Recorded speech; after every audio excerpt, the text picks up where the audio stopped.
Vladimir Poutine a finalement obtenu de Donald Trump une trêve pour le 9 mai. Après la conversation entre Trump et Poutine, la Russie a officiellement annoncé une trêve dans la guerre avec l'Ukraine, pendant la période du défilé de la victoire à Moscou le 9 mai, bien que Kiev n'ait pas encore exprimé son accord. Au lieu de cela, le président ukrainien Volodymyr Zelensky a appelé à une trêve prolongée plutôt qu'à un cessez-le-feu temporaire, afin que Poutine n'ait tout simplement pas peur, excusez-moi, de sortir de son bunker sur la place rouge. Dans le même temps, Donald Trump lui-même a sèchement repoussé Vladimir Poutine. Trump a déclaré que le président de la Fédération de Russie devrait se concentrer sur un règlement pacifique avec l'Ukraine, plutôt que de s'immiscer dans la question du désarmement nucléaire avec l'Iran. En gros, ne fourre pas ton nez là où on ne te l'a pas demandé. Dans le même temps, aujourd'hui en Europe, on a appelé les dirigeants mondiaux à venir à Kiev le 9 mai et non à Moscou chez les occupants sanguinaires. Je m'appelle Alexei Petchi. Discutons ensemble de ce sujet, mais avant de commencer, je vous demande de vous abonner à la chaîne, de liker cette vidéo et de laisser n'importe quel commentaire sous la vidéo. Je vous en serai reconnaissant. Et en plus, abonnez-vous à ma chaîne Telegram Petchi News, le lien se trouve dans la description de cette vidéo. Là-bas, nous publions des nouvelles en temps réel dès qu'elles arrivent. Aujourd'hui, Dmitri Peskov, porte-parole de Vladimir Poutine, a annoncé que la Russie comptait cesser le feu pour la journée de la victoire. Concernant l'accord ou le refus de l'Ukraine d'une trêve temporaire, Peskov, en répondant à une question sur la réaction de l'Ukraine à la proposition de trêve, a noté que, je cite, « En fait, une réaction n'est pas nécessaire pour cela ». Je vais maintenant citer les paroles exactes de Peskov. « C'est la décision du chef de l'État russe et elle sera mise en œuvre.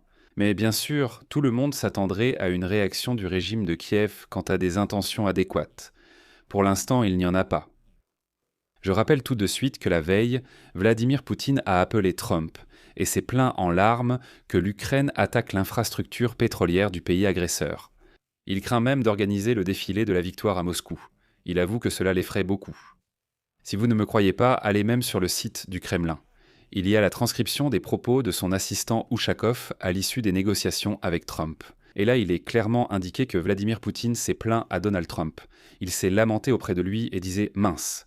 Les Ukrainiens me font du mal. Tu te rends compte, ils attaquent mes villes. J'ai lancé la guerre contre l'Ukraine, et les Ukrainiens attaquent mes sites pétroliers.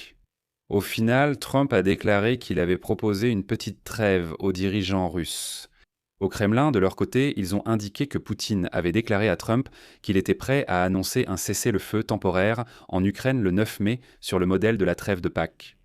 Et selon l'assistant du président de la Fédération de Russie, Yuri Ushakov, Trump a soutenu cette initiative. De son côté, Zelensky a souligné que l'Ukraine était en faveur d'une trêve durable et non d'un cessez-le-feu de quelques heures pour organiser un défilé à Moscou. Voici la citation de Zelensky. « Notre proposition est de cesser le feu sur le long terme, de garantir une sécurité fiable pour les gens et une paix durable. L'Ukraine est prête à travailler pour cela dans tout format approprié et efficace. Je noterai aussi ici que la trêve à l'occasion de la journée de la victoire du 9 mai, si un accord est trouvé, sera déjà la troisième depuis le début de l'année. La première concernait les frappes sur les infrastructures énergétiques et a été annoncée du 25 janvier au 1er février par Donald Trump. Après, Trump a affirmé que Poutine avait respecté sa parole et n'avait pas frappé les infrastructures énergétiques ukrainiennes durant les grands froids, alors que c'est faux. Une deuxième trêve a été convenue entre Moscou et Kiev pour les célébrations de Pâques. Du 11 avril jusqu'à la fin de la journée du 12 avril. L'année dernière, Vladimir Poutine avait également proposé une trêve pour le jour de la victoire, mais Zelensky avait alors rejeté cette proposition. Et la veille, on a appris que le défilé de la victoire à Moscou se déroulera pour la première fois depuis 2007 sans défilé de véhicules militaires. Au Kremlin, on a expliqué que la décision d'annuler une partie du défilé est liée à la menace terroriste venant de Kiev. Bien sûr. Et c'est à ce sujet que Vladimir Poutine s'est plaint à Donald Trump comme un pauvre gamin. Comme un voyou de bas quartier, il est allé se plaindre en disant « Donny, s'il te plaît, fais quelque chose. Zelensky me fait du mal, l'Ukraine me fait du mal. » C'est vraiment un minable, tout simplement. Et maintenant, formellement, le Kremlin essaie de présenter cela comme une initiative de paix, mais en réalité, il s'agit simplement de vouloir sécuriser Moscou pendant l'un des principaux événements de propagande de l'année.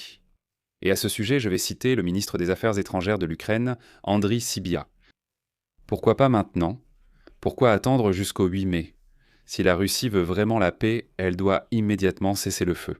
L'Ukraine est prête à soutenir un cessez-le-feu total et appelle la Russie à le déclarer immédiatement, par exemple pour 30 jours et pas seulement pour le défilé à Moscou. Mais soyons réalistes. Au Kremlin, après les dernières attaques de l'Ukraine contre Tuapse, ils ont eu tellement peur qu'ils n'osent même plus sortir le matériel militaire sur la place rouge. Tout d'abord, l'armée russe a subi d'importantes pertes en véhicules blindés et en artillerie au cours des années de guerre contre l'Ukraine. Deuxièmement, Moscou craint de plus en plus les drones ukrainiens à longue portée qui ont déjà atteint à plusieurs reprises des cibles importantes en plein cœur de la Fédération de Russie. C'est pourquoi ce cessez-le-feu temporaire pourrait réduire le risque de frappe contre la capitale russe, pendant l'événement symbolique pour le Kremlin, le défilé de la victoire. De plus, une telle pause donnerait aux troupes russes le temps de se regrouper, de réparer leur matériel, d'acheminer des munitions et de renforcer leur position après des combats épuisants. Politiquement, Vladimir Poutine tente de jouer sur le terrain diplomatique. En proposant cette trêve précisément par l'intermédiaire de Donald Trump, Poutine cherche à se présenter comme étant soi-disant prêt à une trêve. Si Kiev refuse cette courte pause, alors Moscou, bien sûr, essaiera de présenter l'Ukraine comme la partie qui ne veut pas la paix. Je suis sûr, ils le diffusent déjà, que nous sommes prêts pour une trêve, mais c'est l'Ukraine qui ne veut pas la paix. Et l'Ukraine dit, alors instaurons un cessez-le-feu total. Qu'est-ce que vous faites? Vous nous proposez simplement un cessez-le-feu d'un jour, juste pour que le cul de Vladimir Poutine soit en sécurité et qu'il n'ait pas peur de sortir sur la place rouge. C'est seulement pour ça? Vous nous demandez de cesser le feu pour ne pas vous couvrir de honte le 9 mai, voilà tout. Le Kremlin lie depuis des années la guerre contre l'Ukraine à ce mythe de la lutte contre le nazisme. Mais cette année, la situation semble moins avantageuse pour Moscou. Il n'y a pas de grand succès sur le front. Le défilé militaire lui-même sur la place rouge sera réduit, et les villes russes sont actuellement enveloppées d'une épaisse fumée noire après les attaques ukrainiennes. Et dans ce contexte, il est important pour Poutine d'éviter tout échec, célébré à Moscou tout en créant l'image d'un pacificateur menant des négociations avec Washington. Mais si l'on revient à la conversation entre Donald Trump et Vladimir Poutine, il peut sembler que Trump ne joue pas toujours et pas entièrement en faveur de Poutine. Par exemple, juste après sa conversation avec le dictateur russe, Trump a déclaré que le président de la Fédération de Russie, Poutine, devrait se concentrer sur un règlement pacifique avec l'Ukraine et non pas fourrer son nez dans la question de la destruction nucléaire. Voici la citation de Trump. Poutine m'a dit qu'il aimerait participer au retrait de l'uranium iranien enrichi, s'il peut nous aider dans ce domaine. Je lui ai répondu que je préférerais qu'il participe à mettre fin à la guerre avec l'Ukraine. Je souligne que Moscou avait déjà proposé auparavant de prendre le contrôle des stocks iraniens d'uranium enrichi, qui pourrait être utilisé pour fabriquer une bombe nucléaire. Néanmoins, le président des États-Unis a qualifié la conversation téléphonique avec Poutine de bonne et a déclaré avoir proposé aux dirigeants russes une petite trêve. Je terminerai ce bulletin par une citation de Trump. Je pense qu'il pourrait accepter cela. Poutine aimerait voir une solution pour l'Ukraine. Et c'est une bonne chose. Je vais m'arrêter là. Donnez votre avis et vos conclusions dans les commentaires sous cette émission. Abonnez-vous à la chaîne et mettez un like à cette émission. Et les amis, si vous souhaitez soutenir le travail de cette chaîne YouTube, je vous en serai reconnaissant. Vous pouvez le faire en faisant un don ou en prenant un abonnement payant via les liens et informations dans la description de cette vidéo ou via le QR code affiché à l'écran. C'est tout pour aujourd'hui. Prenez soin de vous. À bientôt à tous.